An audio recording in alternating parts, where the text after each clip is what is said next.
Hi everyone, स्वागत है आप सभी का हमारे लर्निंग ग्रुप चैनल। इस वीडियो में हम डिस्कस करेंगे जीके और हिंदी के क्वेश्चन। हम कर रहे हैं एचपीपीएससी पेपर 1 की प्रिपरेशन, जिनमें कि जीके, हिंदी, इंग्लिश के क्वेश्चन जो हैं हम प्रीवियस ईयर में जो भी हिमाचल के एग्जाम में आए हुए हैं उन्हें सॉल्व करते हैं और उन्हें डिस्कस करते हैं। आज की वीडियो में जीके और हिंदी का पोर्शन रहेगा। अभ्यास सीरीज़ की बाकी वीडियो देखने के लिए आप हमारे चैनल पे जाइए, वहाँ पे प्लेलिस्ट बनी हुई है अभ्यास सीरीज़ की, वहाँ पे आपको सारी वीडियोस जो हैं वो अवेलेबल हो जाएंगी।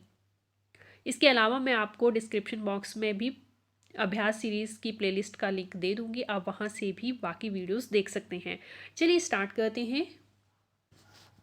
फर्स्ट क्वेश्चन है, बड़ा बंगाल किस नदी का उद्गम स्रोत है? बड़ा बंगाल जो है ये कांगड़ा जिले में पड़ता है। ये बताना है आपको कि ये किस नदी का स्रोत है। तो उद्गम स्रोत है ये रावी नदी का, क्योंकि रावी नदी जो है कांगड़ा जिले के बड़े बंगाल से निकलती है। रावी नदी का पुराना नाम क्या था? परशुणी। ये भी जो है नदियों से रिलेटेड क्वेश्चन पूछ लिया जाता है। नदी का नाम दे दिया जाएगा, उसका वैदिक नाम या संस्कृत नाम आपसे पूछ लिया जाएगा। चलिए बाकी नदियां जो भी ऑप्शन में हमें दी हैं उन्हें भी बारी बारी हम डिस्कस करेंगे। फर्स्ट जैसे दी हुई है सतलुज। सतलुज का वैदिक नाम है सतुद्री और संस्कृत है शतुद्री। इसका उद्गम स्थान कहाँ से है? तो इसका उद्गम स्थान जो है मानसरोवर के निकट जो है राक्षस ताल है, वहां से माना जाता है। मानसरोवर से इसका उद्गम स्थान जो है माना जाता है। यमुना नदी को कालिंदी भी कहते हैं और इसका उद्गम स्थान जो है यमुनोत्री है। अगर स्पेसिफिक पर्वत श्रृंखला पूछी जाए तो बंदरपूंछ एक पर्वत श्रृंखला है, वहाँ के यमुनोत्री से यमुना नदी का उद्गम होता है। नेक्स्ट आपके पास ऑप्शन है ब्यास। ब्यास का पुराना नाम क्या है? बिपाशा, और इसका उद्गम स्थान है कुल्लू में ब्यास कुंड। ब्यास कुंड से ब्यास नदी जो है वो निकलती है। नेक्स्ट क्वेश्चन, विश्व का सबसे बड़ा फिल्मी शहर? रामोजी फिल्म सिटी डैश में स्थित है। विश्व के सबसे बड़ी फिल्म शहर जो है वो है कौन सा है? Ramoji film city. और ये कहाँ पे स्थित है? ये हैदराबाद में स्थित है। हैदराबाद कौन सी स्टेट में पड़ता है? तेलंगाना स्टेट में पड़ता है, ये भी आपको पता होना चाहिए। नेक्स्ट देखिए, किस महिला ने एवरेस्ट को 2 बार फतेह किया है? एवरेस्ट को 2 बार फतेह करने वाली इस महिला जो है वो है संतोष यादव। सी जो है इसका ऑप्शन सही रहेगा। एवरेस्ट पर चढ़ने वाली पहली भारतीय महिला थी विशेंद्री पाल, ये भी आपने याद रखना है, इससे रिलेटेड भी क्वेश्चन पूछा जाता है। 2 बार चढ़ी थी संतोष यादव, और पहली महिला जो कि एवरेस्ट पे चढ़ी थी वो थी जुको तवाई। जुको तवाई, और ये जापानीज थे जो कि माउंट एवरेस्ट पे पहली महिला चढ़ी थी। माउंट एवरेस्ट की हाइट जो है अक्सर एग्जाम में पूछी जाती है, कितनी हाइट थी? 8848 मीटर जो है माउंट एवरेस्ट की हाइट है। कौन सी कंट्री में माउंट एवरेस्ट है? नेपाल। नेक्स्ट क्वेश्चन देखिए, भारतीय संविधान में समवर्ती सूची की अवधारणा कहाँ से ली गई है? समवर्ती सूची की अवधारणा जो है ये भारतीय संविधान में ऑस्ट्रेलिया से ली गई है। तो सी ऑप्शन जो है इसका करेक्ट आंसर रहेगा। और क्या क्या ऑस्ट्रेलिया से लिया गया है, इंपॉर्टेंट डिस्कस करते हैं। जैसे प्रस्तावना की भाषा, केंद्र और राज्य सरकार के बीच कैसे संबंध रहेंगे, शक्तियों का कैसा विभाजन होगा, ये सभी चीज़ें जो हैं वो ऑस्ट्रेलिया से ली गई हैं। और समवर्ती सूची की अवधारणा भी ऑस्ट्रेलिया से ली गई है।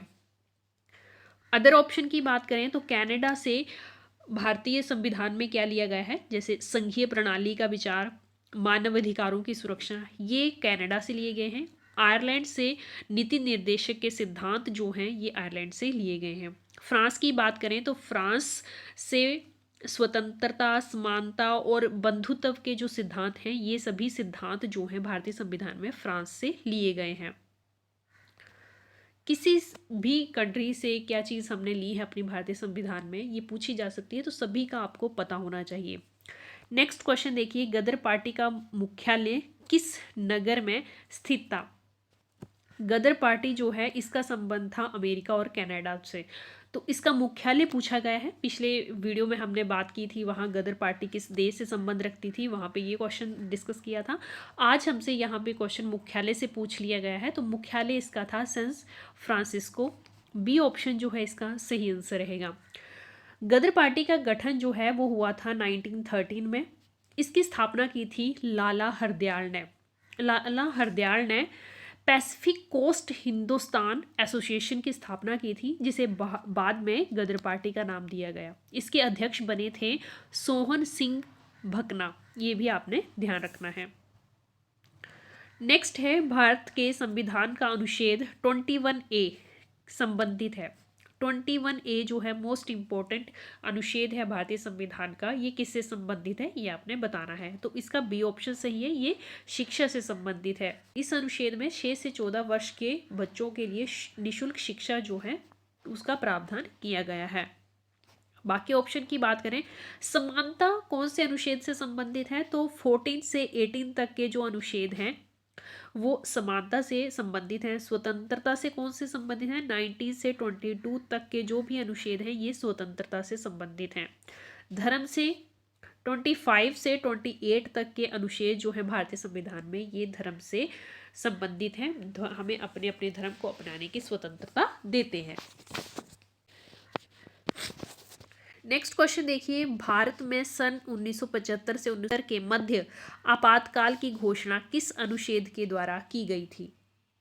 आपातकाल की घोषणा जो है राष्ट्रपति के द्वारा की जाती है। राष्ट्रपति 3 अनुच्छेदों के द्वारा जो है वो आपातकाल की घोषणा कर सकते हैं। उनमें से अनुच्छेद 352, 356 और अनुच्छेद 360 हैं। इन तीनों अनुच्छेद के द्वारा जो है राष्ट्रपति आपातकाल की घोषणा देश में कर सकता है। जो 1975 और 1973 के बीच आपातकाल की घोषणा की गई थी वो की गई थी अनुच्छेद 352 के अंतर्गत। ए ऑप्शन जो है इसका सही आंसर हो जाएगा।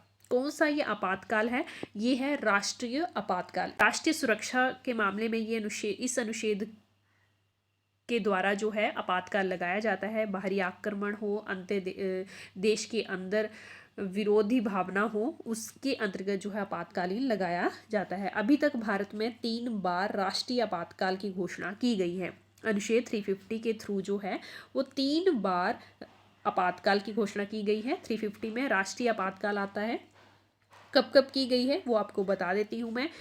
फर्स्ट की गई थी 1962 से 1968 के मध्य, जब चाइना का वॉर हुआ था इंडिया के साथ। देन नेक्स्ट की गई थी 1971 से 1977 के बीच में, ये पाकिस्तान के साथ युद्ध हुआ था, ये समय आपातकाल घोषित किया गया था। और एक जो आपातकाल थर्ड वन जो था वो क्वेश्चन में पूछा गया है, 1975 और 1977 के मध्य जो आपातकाल की घोषणा की गई थी, ये आंतरिक अशांति के कारण जो है आपातकाल घोषित किया गया था। ये कितने महीने का था, ये 21 महीनों का आपातकाल था। और इस समय जो थे तत्काल राष्ट्रपति थे फरुद्दीन अली अहमद। ये भी कभी पूछ लिया जाता है कि जब 1975 और 1977 के बीच राष्ट्रीय आपातकाल लगाया गया था तो उस समय के तत्कालीन राष्ट्रपति कौन थे, जब चाइना वॉर हुआ था तब राष्ट्रपति कौन थे। इस तरह के क्वेश्चन भी एग्जाम में पूछे जाते हैं। अब बात करते हैं कि अदर जो अनुच्छेद हैं उनके अंतर्गत कौन से आपातकाल आते हैं। 360 की बात करें तो 360 में आता है आपका फाइनेंशियल इमरजेंसी, वित्तीय आपातकाल। और 356 के अंतर्गत जब आता है आपका राष्ट्रपति शासन, जैसे संवैधानिक तंत्र की विफलता हो जाए, राष्ट्रपति शासन जो है वो लग जाता है। अभी तक भारत में अनुच्छेद 360 का उपयोग नहीं किया गया है। 352 का उपयोग जो है 3 बार किया गया है। नेक्स्ट क्वेश्चन देखिए, हिंदू घाटी सभ्यता के लोगों द्वारा कौन सी धातुएं प्रयोग में लाई गई थी। सिंधु घाटी सभ्यता के लोग जो थे वो तांबे, कांस्य, सोना, चांदी सभी का उपयोग करते थे, परंतु वो लोहे का उपयोग नहीं करते थे। तो लोहा तो आपका ऑप्शन से कट जाएगा। बाकी यहाँ पे देखो लोहा और सोना दिया गया है तो ये भी ऑप्शन से कट जाएगा। पीतल का उपयोग नहीं करते थे। डी ऑप्शन जो है ये इसका सही आंसर होगा। लोहे का उपयोग नहीं करते थे, ये आपने याद रखना है। नेक्स्ट देखिए, किस वर्ष सती प्रथा को गैर कानूनी घोषित किया गया था। सती प्रथा को 1829 में गैर कानूनी घोषित कर दिया गया था। राजा राममोहन राय और अंग्रेज गवर्नर थे उसमें लॉर्ड बिलियन, उनकी कोशिशों से सती प्रथा के विरुद्ध जो है कानून लाया गया और इसे गैर कानूनी घोषित कर दिया गया था। राजा राममोहन राय द्वारा कौन से समाज की स्थापना की गई थी, ये भी क्वेश्चन पूछा जाता है एग्जाम में। तो ब्रह्म समाज की स्थापना जो है राजा राममोहन द्वारा की गई थी। नेक्स्ट क्वेश्चन देखिए, उस्ताद अब्दुल रशीद खान निम्नलिखित में से किससे संबंधित थे। तो ये एक गायक थे, शास्त्रीय गायक थे, क्लासिकल सिंगर थे। तो इसका डी ऑप्शन जो है वो सही आंसर रहेगा। नेक्स्ट क्वेश्चन देखिए, भगत सिंह, राजगुरु और सुखदेव को 1931 में किस दिन फांसी दी गई थी? ये क्वेश्चन मैंने आज के करंट अफेयर की वीडियो में भी डिस्कस किया कि ये जो दिवस है किस रूप में मनाया जाता है। दिन जो है शहीद दिवस के रूप में मनाया जाता है, जब भगत सिंह, राजगुरु और सुखदेव को फांसी दे दी गई थी। ये हर साल 23 मार्च को शहीद दिवस मनाया जाता है। 23 जनवरी को भी शहीद दिवस मनाया जाता है जब गांधी जी की हत्या हुई थी, परंतु मार्च में 23 मार्च जब भगत सिंह, राजगुरु और सुखदेव को फांसी दे दी गई थी, तो इस दिन को भी शहीद दिवस के रूप में मनाया जाता है। आप करंट अफेयर की वीडियोस अगर देखते हैं तो आपको ये क्वेश्चन जो है इजीली पता होगा। नेक्स्ट क्वेश्चन देखिए, महाभारत में पांडवों के लिए इंद्रप्रस्थ में किसने महल का निर्माण किया था? इंद्रप्रस्थ में महल का निर्माण किया गया था माया के द्वारा। सी ऑप्शन जो है इसका सही ऑप्शन रहेगा। कृष्ण जी ने विश्वकर्मा को कहा था कि वो पांडवों के लिए इंद्र के स्वर्ग के समान जो है वो महल का निर्माण करें। विश्वकर्मा ने दिव्य और सुंदर उद्यान और मार्गों का निर्माण किया था, जबकि माया ने एक दिव्य और भव्य भवन का निर्माण किया था। तो यहाँ भवन का निर्माण पूछा गया है, तो सी ऑप्शन जो है इसका करेक्ट आंसर होगा। नेक्स्ट क्वेश्चन, ब्रिटिश साम्राज्य में दास व्यापार का उन्मूलन किस वर्ष हुआ? दास प्रथा जो थी, स्लैब ट्रेड जो था, वो कब एलिमिनेट किया गया था? ये किया गया था 1807 में। ए ऑप्शन जो है इसका सही आंसर रहेगा। पर्टिकुलर डेट आप याद रखें, 1 मई 1807 में इसे एलिमिनेट किया गया था। नेक्स्ट क्वेश्चन है, लोकसभा में शून्यकाल की सर्वाधिक समय सीमा क्या हो सकती है? शून्यकाल, लोकसभा में शून्यकाल की सर्वाधिक समय जो है वो निर्धारित नहीं किया गया है। सी ऑप्शन जो है इसका सही आंसर रहेगा।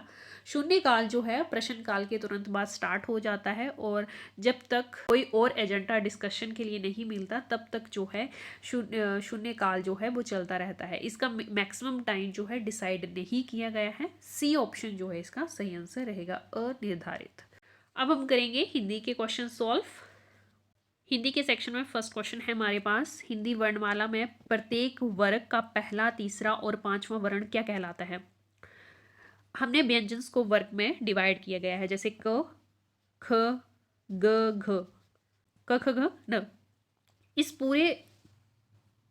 पूरी श्रेणी को कवर्ग कहा जाता है, क्योंकि ये क से स्टार्ट होता है तो इसे कवर्ग कह देते हैं। आगे च से स्टार्ट हो रही है वो आगे वाली रो, तो उसे चवर्ग कह देते हैं। ऐसे वर्गों में डिवाइड किया है। तो इसमें पूछा गया है जो पहला, तीसरा और पांचवा वर्ण होता है ये क्या कहलाता है? पहला, तीसरा और पांचवा जो है ये अल्प प्राण कहलाता है। अल्प प्राण मीन्स इन शब्दों को बोलने में कम वायु जो है वो यूज होती है। तो इसका सही आंसर जो है वो बी रहेगा। और दूसरा और चौथा जो वर्ण होगा, 5 होते हैं वर्ण एक वर्ग में, 5 में से पहले, तीसरे और पांचवें को अल्प प्राण कहा जाता है और दूसरे और चौथे को महाप्राण कहा जाता है, क्योंकि इनको बोलने में ज्यादा वायु की जरूरत पड़ती है। तो इसका बी ऑप्शन जो है वो सही आंसर रहेगा। नेक्स्ट देखिए, दिनेश और सुरेश घनिष्ठ मित्र हैं। ये एक आपको वाक्य दिया गया है और आपसे पूछा गया है कि इस वाक्य में अव्यय शब्द कौन सा है। इस क्वेश्चन के आंसर से पहले आपको पता होना चाहिए कि अव्यय शब्द कौन से होते हैं। ऐसे भी कोई शब्द जिन पे किसी और चीज का प्रभाव ना पड़े, चाहे वो लिंग हो, वचन, पुरुष, कारक, काल, जो भी उस शब्द को प्रभावित ना करे उस शब्द को अव्यय शब्द कहते हैं। तो यहाँ पे इस वाक्य में जो है और शब्द है ये किसी भी चीज से प्रभावित नहीं होगा। सी ऑप्शन जो है वो सही आंसर रहेगा। नेक्स्ट देखिए, घ का उच्चारण स्थान क्या है? घ का उच्चारण स्थान है कंठ। बी सही आंसर होगा। नेक्स्ट देखिए, प्रत्येक शब्द का संधि विच्छेद। संधि विच्छेद आपको बताना है प्रत्येक का, तो इसका संधि विच्छेद होता है प्रति प्लस एक। ए ऑप्शन जो है इसका करेक्ट आंसर है। नेक्स्ट क्वेश्चन, काठ का उल्लू मुहावरे का क्या अर्थ है? काठ का उल्लू मुहावरे का अर्थ होता है मूर्ख। तो बी ऑप्शन जो है इसका सही आंसर रहेगा, अत्यंत मूर्ख। नेक्स्ट, सांप छछूंदर की गति होना मुहावरे का अर्थ बताओ। इसका सही उत्तर होगा दुविधा में होना। डी ऑप्शन जो है करेक्ट आंसर है यहाँ पे। पथभ्रष्ट में कौन सा समास है? पथभ्रष्ट में तत्पुरुष समास है। सी ऑप्शन इसका करेक्ट आंसर है, क्योंकि पथभ्रष्ट में द्वितीय पद जो है वो प्रधान है, द्वितीय पद प्रधान होता है तत्पुरुष में। आगे आपसे क्वेश्चन पूछ रहे हैं, उर्दू शब्द का अर्थ है। उर्दू शब्द का अर्थ होता है सेना, सेना या सैनिक। तो बी ऑप्शन, सी ऑप्शन जो है इसका सही आंसर रहेगा। तो आज की वीडियो में बस इतना ही। अगर वीडियो आपको पसंद आई हो तो लाइक और शेयर ज़रूर कर दें। Thanks for watching.